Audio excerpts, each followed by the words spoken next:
All right. Now, let's see. We did bring in a new dude before we, get to the next portion of where we going tonight.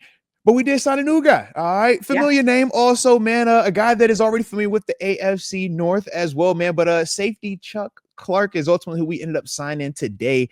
For those who don't know, 7-year vet, spent pretty much the majority of his career in Baltimore with the Ravens. That's the team that drafted him when he came out of Virginia Tech. It was at 2017 time frame, man. But yeah, most recently last year he was in New York with the Jets with Aaron Rodgers as well, man. 12 games, started all 12 as well, man. Let's see, 69 tackles, had a sack, and no interceptions. Had 2 PBUs though in that process as well. But I said, man, shout out to Chuck Clark, man. Like I said, a guy that we've definitely seen plenty of times, like I said, over in Baltimore. But at the safety position, have him joining the squad. So, all right. Welcome. No, but to say, hey, if you had anything you want to speak on him first, I got something I'll talk about, quickly on him. But if you had something, let you get off first. Yeah. No, you go for it. You go for it. All right. So what I'll say is this, man. In terms of Chuck, I think physical safety, tackling safety, Deshaun Elliott liked it. Is kind of how I view him. Just because in the sense of bigger body, right? 6 foot, 200, like 210, 215 range, but he will hit you. And that's the thing I do like. Yeah, oddly enough, right? But this is a dude that, man, the past 3 years, when he's been healthy, he flirts with that 100, high 90 range tackles per season. So he's a guy that is physical, that is willing to put his face in there. And I think it's going to be interesting, more importantly, when you're talking about guys like Juan Thornhill, because when we're saying, hey, man, if we don't have Minka Fitzpatrick, who are we putting out there, right? So we know Deshaun Elliott is our main guy that we're going to be trusting, whether it's, filling in the down, the down safety portion that has to do some of that physical stuff.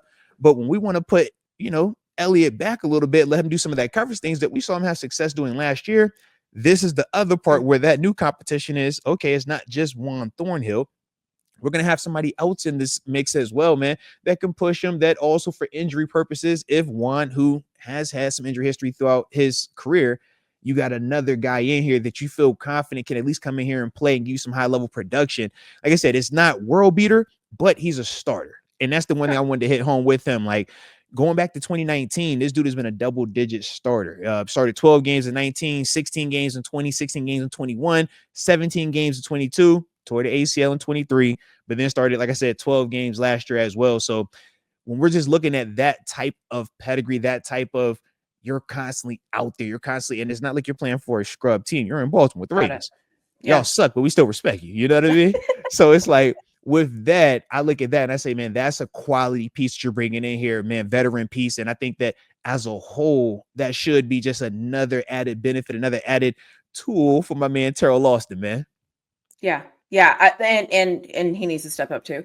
And so I listen, there's a part of me as a fan that I trust that they are going to bring in the right guys and do the right things. Yeah. When you bring in the guys though, and it doesn't work, then I get to complain. So for now, I will let you, okay, if that's what you thought you needed, you liked him, you got him, he's here. Okay. Hey. But now TaNeisha, don't you start this because you know the name that TaNeisha, you know the name we always say. We always have about Justin Simmons. All right. We always saying the same daggone name. That's why I'm saying said the same daggone name. 3. You got the same alert that I got. Your phone pinged when my phone pinged. We both looked at it and said the same thing. Oh. And I was like, who? Okay. All right. So, yeah. I don't know.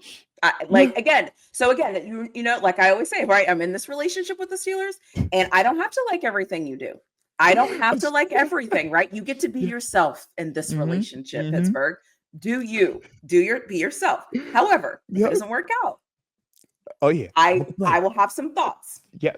And I'll let y'all get away with this one. I'll let you. So it's like for every big move, it's like they hit this up with how you feel about this one? All right. So it's like, hey, we got Jalen Ramsey. We're gonna move on from Minka though. Like, hey, bro, hey, we signed TJ Watt, got the deal. Hey, how you feel about you? How you feel about Chuck Clark? They like, hey, bro, hey, though, man, can I just get all just headline moves? Like, can I get all the ones I like? But we'll see with Chuck though, man. Yeah, maybe he's a team guy, right? Maybe he's a team guy. He's a builder and he's a connector, whatever. Okay. I can't say anything right now. I'll just let Yeah. them do their And thing. what I'll follow up with you is this. They do say at times though, I'm just talking to, in terms of the team building process, right? From a roster standpoint, they do take into account that what you just said right there. Is this a guy that maybe he isn't the better player between a Justin Simmons, right? But does he complement a Deshaun Elliott? Does he Right. complement this defense better? And I think that those are the things that is always hard for us as like the fans of it to understand it when it's happening. But Yeah. then when the True. season actually gets here and we're actually able to see how these guys are playing and complement each other, now we're like, okay, this makes more sense. Because I remember it was a time where we wanted both Mika Fitzpatrick and Justin Simmons here together. And it's Right. like, that would be great, but who's going to do the Deshaun Elliott dirty work?